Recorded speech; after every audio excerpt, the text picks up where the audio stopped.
We walk through this world believing we are shaped and broken by the storms that strike us. But the darkest, most liberating truth is that the rain never broke us. We were crushed by the exhausting weight of our own resistance to it. There is a pathetic, quiet tragedy in the modern human experience, and you know the exact sensation in your bones. Your entire day, your internal peace, your very physiological state can be completely derailed by a single passing comment from a stranger. You receive an aggressive email, someone disrespects you in a brief interaction, or you face a minor, insignificant failure, and your chest instantly tightens. Your breathing becomes shallow. Your heart races against your ribs. Your mind spirals into a violent, exhausting hurricane of overthinking and imaginary arguments. You are living as an emotional puppet, where anyone with a harsh word or a dismissive glance holds the strings to your nervous system. You have handed the heavy iron keys of your internal kingdom to the unpredictable, chaotic moods of a world that does not even know your name. But listen to me carefully. This exhausting reactivity, this constant state of being emotionally shattered, is not a flaw in your moral character. It is a biological misfiring. You are operating a primitive, ancient survival machine in a modern psychological world. Your limbic system, the threat detection center of your brain, evolved to flood your bloodstream with cortisol and adrenaline when a physical predator was hunting you in the wild. In that ancient world, a threat meant literal death. Today, there are no predators hiding in the shadows of your office or your living room, but your brain cannot tell the difference between a lethal physical threat and a bruised ego. You are experiencing life or death biological stress over imaginary conceptual offenses. You are bleeding out because your hardware is outdated. Today, we are going to rewrite that ancient code. I am going to reveal the 3 psychological tricks utilized by the most powerful man in the ancient world, the Roman Emperor Marcus Aurelius, to construct a mind of absolute titanium. These are not mere philosophical concepts to be debated. They are lethal cognitive weapons designed to shrink the world, disarm insults, and transmute pure chaos into power. But listen with absolute, undivided attention. The final stage, the 4th stage we will discuss, the forging of the inner citadel, is the crucible where 99% of people collapse in tears and fail because it demands the total violent sacrifice of your own pride. If you are ready to abandon the illusion of your own fragility and take the throne of your mind, walk with me now. Settle your breath.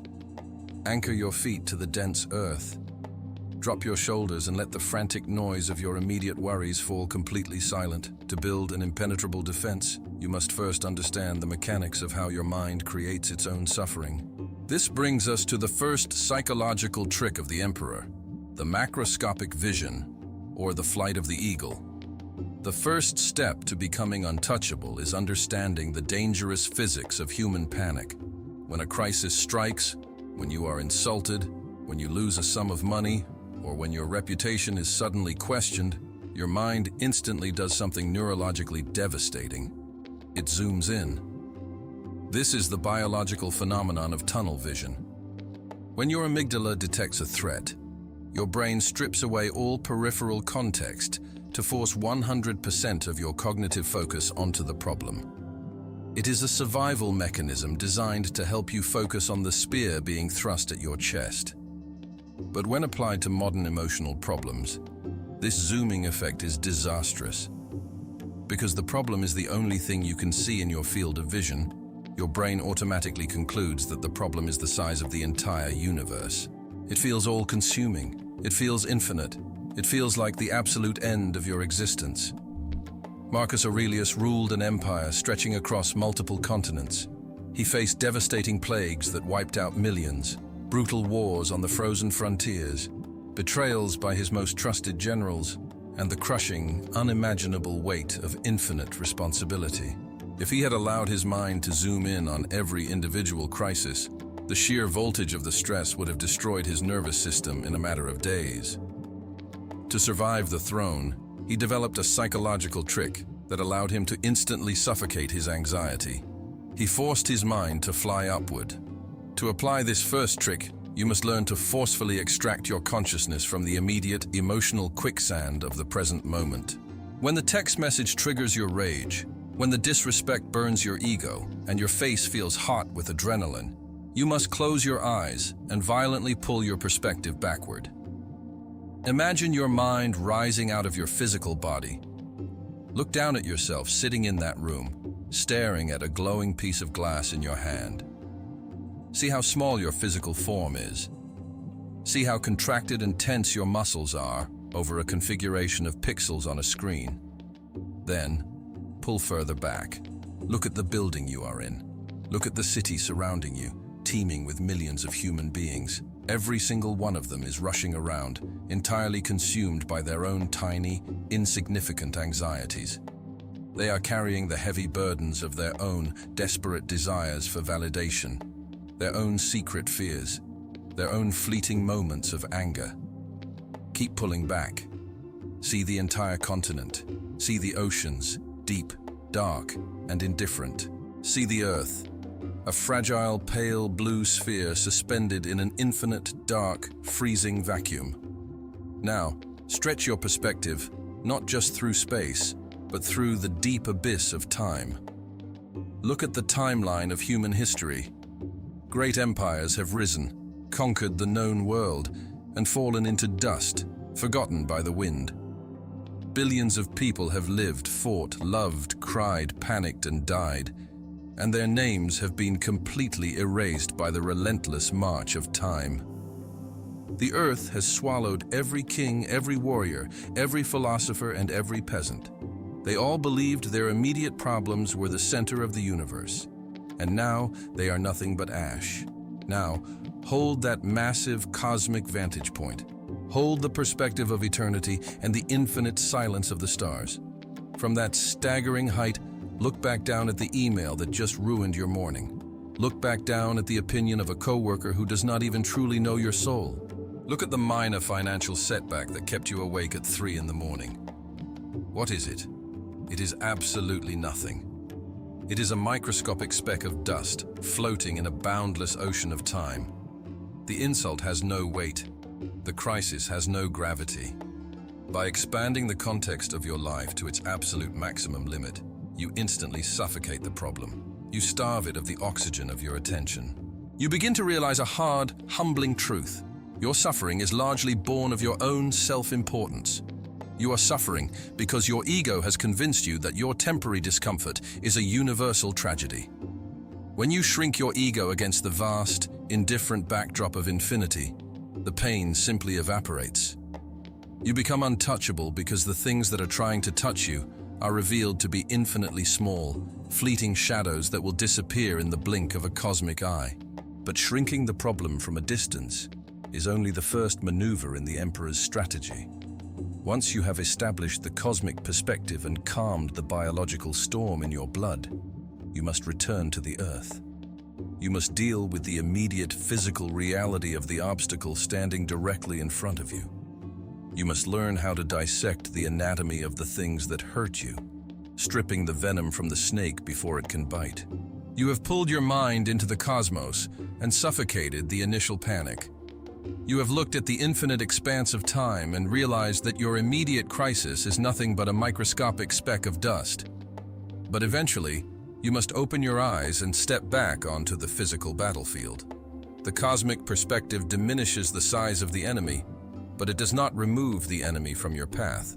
To navigate the immediate, tangible reality of betrayal, loss, and chaos without losing your sovereign peace, you must master the second trick of the Emperor. You must learn the ruthless art of objective representation. You must separate the raw fact from the toxic fiction.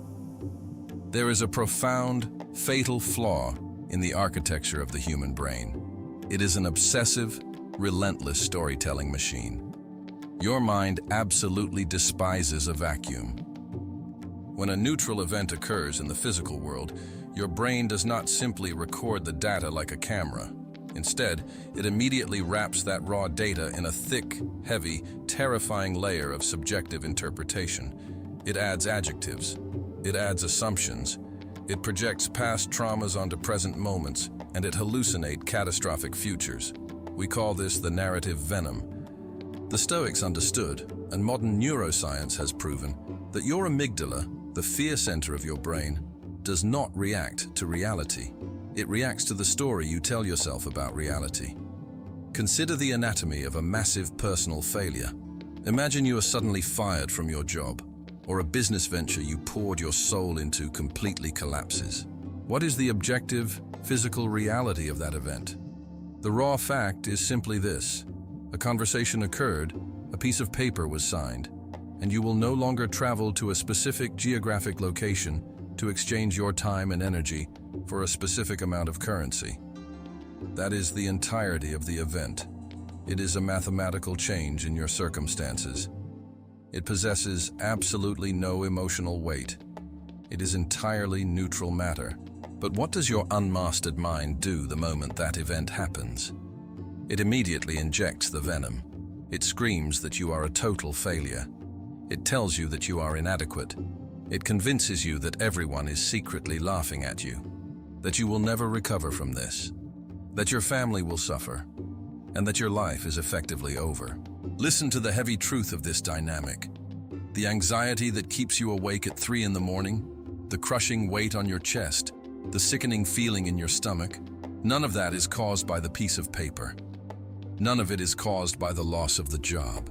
It is caused entirely by the horror story you are violently whispering to yourself in the dark. You are doing the bleeding, but you are also holding the knife. Marcus Aurelius trained his mind to ruthlessly strip away the adjectives.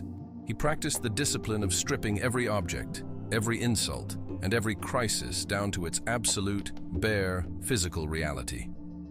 When the emperor was presented with luxurious, expensive roasted meat at a royal banquet, he did not allow his mind to be seduced by the prestige or the illusion of power. He trained his mind to look at the plate and say that it is simply the dead carcass of a pig. When he looked at vintage, expensive wine, he noted that it is merely fermented grape juice. He stripped the societal illusion, the emotional attachment, and reduced the object to its most basic, undeniable physical truth. You must apply this exact clinical deconstruction to the emotional attacks and the chaos in your own life. When someone insults you, disrespects you, or attempts to humiliate you, strip the narrative. What actually happened? A human being stood in front of you, contracted their diaphragm, and pushed air out of their lungs. This caused their vocal cords to vibrate, emitting invisible acoustic sound waves that traveled through the air and hit your eardrum. That is the physical limit of their action. Sound waves, they have no mass, they have no kinetic energy. They cannot break your bones, they cannot alter your DNA, and they absolutely cannot penetrate the architecture of your soul. The only way those sound waves can hurt you is if you open the gates of your mind, catch the sound waves, dip them in the poison of your own insecurities, and stab yourself with them. If you refuse to add the narrative, if you refuse to say that this person thinks you are worthless and therefore you must be worthless, the insult simply hits the cold stone wall of your objective observation and falls harmlessly into the dirt. In the Shaolin temple, we observe the profound nature of water. When a wild rushing river encounters a massive jagged rock in its path, the water does not pause to formulate an opinion about the rock. It does not feel insulted by the rock's presence. It does not create a paranoid narrative about how the rock is intentionally trying to ruin its journey to the ocean. The water simply touches the rock, instantly understands its physical dimensions, and flows smoothly around it. The water remains entirely unbothered because it interacts with the physical reality of the obstacle, not a psychological interpretation of it. When someone betrays you, you must become the water. Strip the narrative of victimization. Do not ask how they could do this to you, or why you are always betrayed, or if the universe is punishing you. That is ego. That is narrative venom. Look at the betrayer with cold, clinical objectivity. They made a choice based on their own survival instincts, their own deep-seated flaws, and their own unmastered biological urges. Their action is simply a mathematical output of their internal psychological equation. It has absolutely nothing to do with your intrinsic value as a human being. When you remove your ego from their action, you realize they are just a biological organism behaving exactly as their nature dictates. A snake bites because it is a snake. It is the nature of the animal. You do not cry when a snake acts like a snake. You do not ask the universe why the snake was so cruel to you. You simply observe the nature of the reptile. You acknowledge the physical reality of its fangs, and you adjust your distance accordingly. You heal the wound, and you keep walking. This is the physics of becoming untouchable. You cannot be crushed by reality. You can only be crushed by your judgment of reality. If you remove the judgment, the suffering ceases to exist. You become a sovereign observer, walking through a world of neutral events, completely immune to the emotional chaos that destroys ordinary men. But defense is not enough. Shielding yourself from the narrative venom keeps you alive, but it does not make you powerful. A fortress that only defends will eventually run out of supplies. To reach the absolute pinnacle of human sovereignty, you must take the raw, neutral facts of your adversity and throw them into a massive furnace.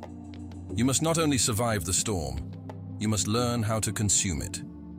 You have successfully pulled your mind into the cosmos to suffocate the initial panic of the ego. You have learned to strip away the toxic narrative, isolating the raw, objective facts of reality so they can no longer poison your bloodstream. You have built a towering wall of stone around your perception.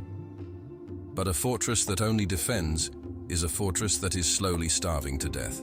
If you spend your entire life merely blocking the arrows, deflecting the insults, and tolerating the misery of the world, you will eventually run out of energy. The walls will crumble from sheer exhaustion.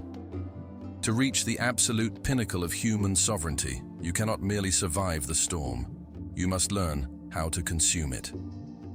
This brings us to the third psychological trick of the Emperor, the all-consuming fire, the ancient and terrifying alchemy of Amor Fati. We must first expose a fundamental flaw in your biological programming. The human brain is an incredibly efficient machine, designed primarily to conserve calories and ensure physical survival. Because of this evolutionary mandate, your brain is violently allergic to friction. It despises pain. It hates discomfort, unpredictability, and resistance.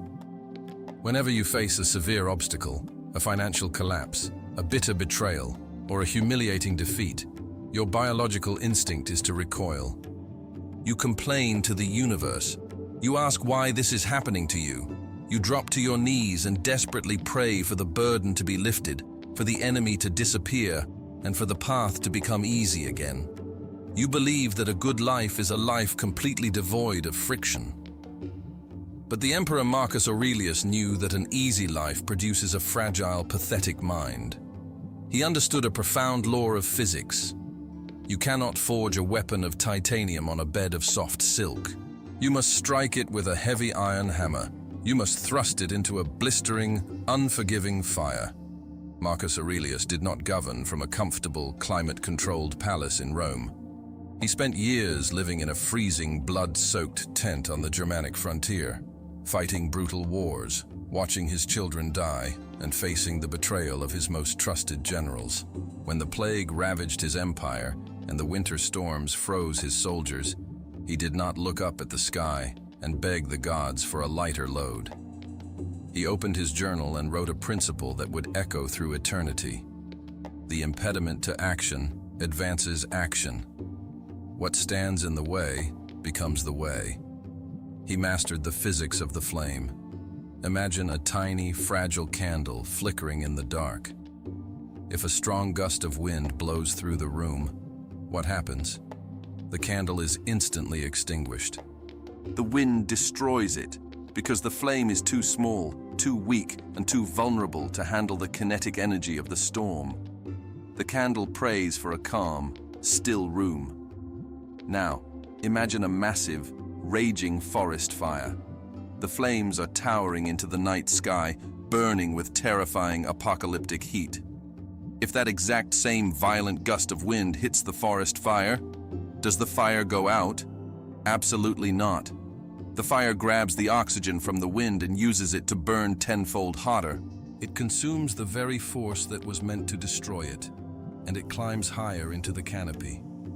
The roaring inferno does not pray for a calm room. The inferno begs for the wind. When you complain about your circumstances, when you resent the people who have hurt you, and when you wish your obstacles would simply disappear, you are operating as the fragile candle. You are terrified of the wind because you have not built a fire large enough to consume it. To become absolutely untouchable, you must transmute your mind into the roaring inferno. You must practice Amor Fati, the love of one's fate. This is not passive acceptance. This is not reluctantly tolerating a miserable situation with a forced smile. This is a predatory, aggressive appetite for reality. When a coworker attempts to humiliate you, when a business partner steals from you, or when a sudden illness strikes your body, you do not just objectively observe it. You reach out, you grab the raw, heavy coal of that adversity, and you violently throw it into your internal furnace. You tell yourself that you needed this exact betrayal to teach you the fatal flaw in your own judgment. You tell yourself that you needed this exact financial ruin to burn away your laziness and forge your discipline. You declare that you needed this exact pain to prove to yourself that your mind is infinitely stronger than your flesh. You stop viewing the actions of your enemies as attacks, and you start viewing them as high-level sparring partners graciously provided by the universe to sharpen your blade. When you adopt this psychological posture, you rob the world of its power to harm you. How can anyone possibly defeat a man who uses the very weapons thrown at him to build his own throne? How can you break a woman who looks at the fire meant to burn her alive and uses it to forge her crown? This neuro-linguistic reframing physically alters the chemistry of your brain. When you view an obstacle as a threat, your brain releases cortisol, preparing you to run away or freeze in terror. But when you actively welcome the obstacle, when you challenge it and demand that it make you stronger, your brain shifts gears. It stops producing the chemistry of fear and starts releasing dopamine and adrenaline, the exact chemical cocktail of a warrior entering battle. You stop being the prey hiding in the tall grass, and you become the apex predator hunting the storm. You begin to realize that the chaotic, unpredictable, and often cruel nature of human beings is not a defect in the universe. It is the raw material of your greatness. The disrespect, the doubt, the gossip, the failure, these are not things preventing you from reaching your destiny. They are the very stepping stones of the path itself. Every single time someone underestimates you, they are handing you a piece of heavy, dark wood. It is your absolute responsibility to throw it into the fire and let it burn. You now possess the 3 psychological tricks of the Emperor. You know how to shrink the world with the macroscopic vision. You know how to strip the narrative venom to see the objective truth.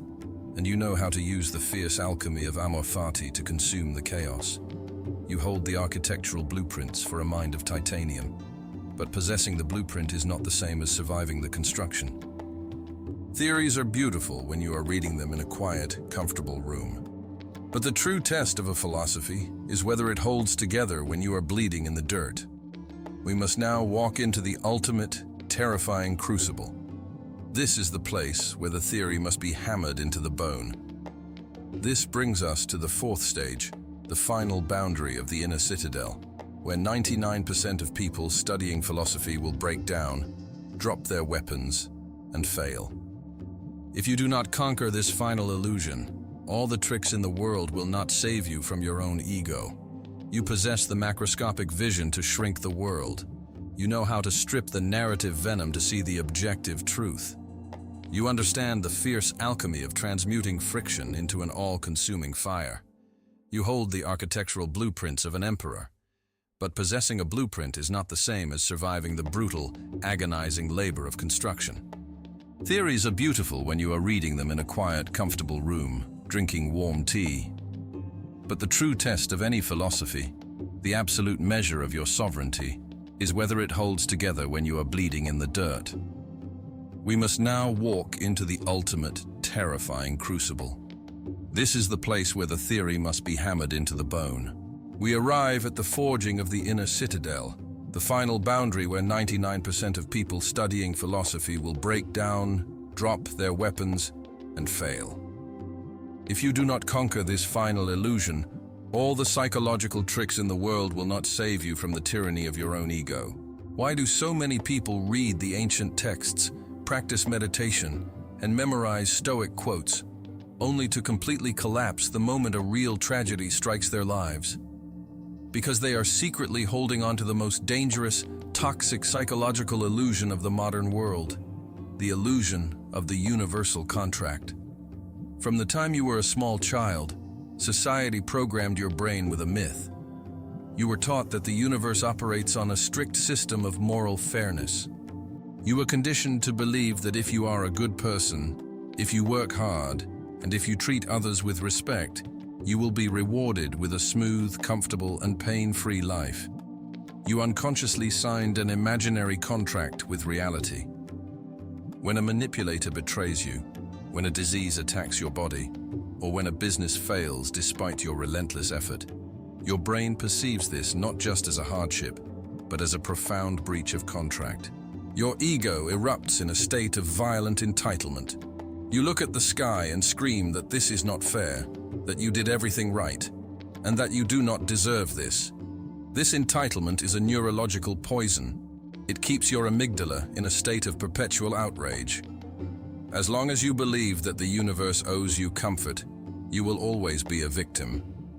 You will always be a fragile, reactive creature, throwing tantrums when the weather does not bend to your preferences. You want the emperor's invincibility, but you absolutely refuse to surrender your privilege. You lock the heavy iron gates of your mind against insults, but you willingly wheel the Trojan horse of fairness right into the center of your courtyard. And in the middle of the night, that expectation breaks open and slaughters your peace from the inside out. Marcus Aurelius did not believe in the universal contract. He knew that the rain falls on the just and the unjust alike. He knew that disease does not check your moral resume before it infects your lungs. He knew that treason is committed by those who smile the brightest. To become absolutely untouchable, you must violently tear up the imaginary contract. You must execute the part of your ego that feels entitled to a smooth existence. This is the forging of the inner citadel. The inner citadel is a fortress of the mind so deeply entrenched in reality that it cannot be breached by the shifting tides of external fortune or misfortune. Inside this citadel, the mind is a perfect luminous sphere, illuminated entirely by its own internal light. But to build it, you must slaughter the victim identity.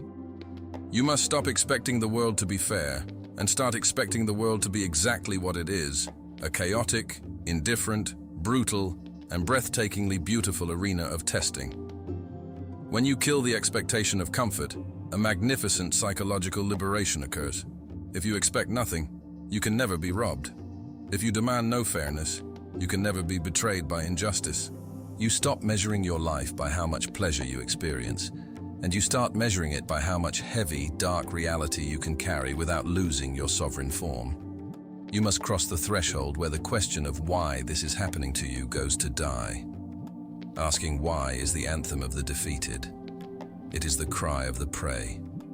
When the storm hits, when the financial ruin arrives, when the ultimate betrayal is revealed, the master standing inside the inner citadel does not ask why. The master looks at the chaos, feels the heavy, cold iron of reality in their hands, and smiles softly in the dark. The master does not ask why. The master simply says, "Try me." I know the profound, aching fatigue of carrying the world on your shoulders. I know the silent exhaustion of bleeding quietly on the inside while desperately trying to keep a calm, stoic face for everyone else. You have spent your entire life being tossed back and forth by the violent waves of other people's opinions, market crashes, and the chaotic unpredictability of a world you cannot control. You were taught to be reactive. You were conditioned to give the keys of your internal kingdom to any passing circumstance, begging the universe to be gentle with you. You have suffered the agony of the puppet, tangled in strings of your own making. But the blueprint has been laid bare. The fire is roaring in the furnace. You now hold the lethal psychological weapons of an emperor. The iron has been placed directly into your hands, and you can no longer claim the comfort of ignorance. Tomorrow, when the sun rises and the chaos inevitably strikes your door, what will you do? Will you shrink back into the fragile, pathetic shell of a victim, clutching your imaginary contract and begging the storm for mercy? Or will you finally stand unbroken inside the heavy stone walls of your own citadel, look the fire directly in the eye, and ask it for more wood? The choice is yours. The path is open. Amitwofo.